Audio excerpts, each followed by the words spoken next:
أشهد أن لا إله إلا الله.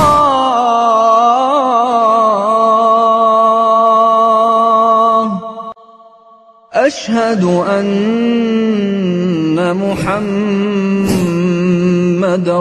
رسول الله.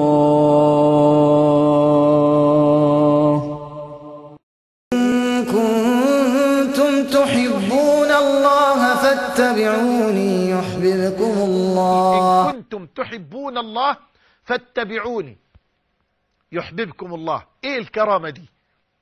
إيه المكانة دي لسيد الخلق وحبيب الحق؟ قل إن كنتم تحبون الله فاتبعوني يحببكم الله. ولله ضر القائل: من يدعي حب النبي ولم يفد من هديه فسفاهة وهراء. من يدعي حب النبي ولم يفد من هديه فسفاهة وهراء. فالحب أول شرطه وفروضه إن كان صدقا طاعة ووفاء. الله الله الله الله. لا تاني والله. قل إن كنتم تحبون الله فاتبعوني يحببكم الله. أقول لله ضر القائل الذي يقول: من يدعي حب النبي ولم يفد من هديه فسفاهة وهراء. فالحب أول شرطه وفروضه إن كان صدقا طاعة ووفاء. قال شيخ الإسلام ابن تيمية طيب الله ثراه: إن دين الله الذي هو الإسلام مبني على أصلين. خلي بال حضرتك من الكلام الغالي ده.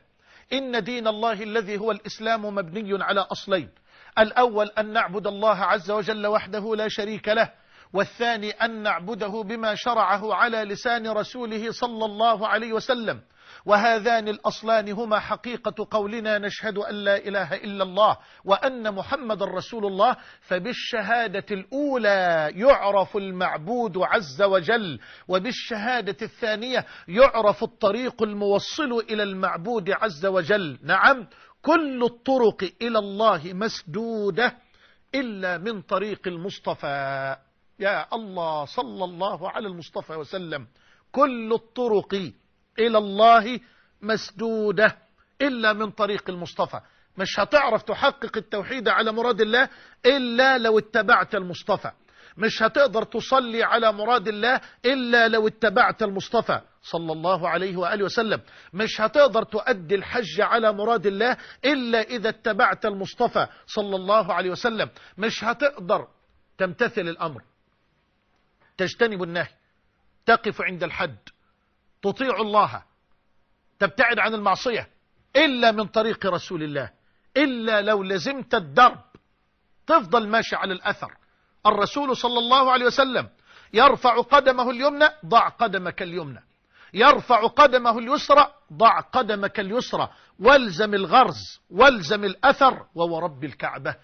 إن سرت على هذا الدرب بهذه الطريقة والكيفية ستجد حتما في آخر هذا الطريق الحبيب المصطفى صلى الله عليه وسلم ينتظرك على الحوض الذي لو شربت منه شربة لن تظمأ بعدها أبدا حتى تستمتع بالنظر إلى وجه الله جل وعلا في جنات النعيم.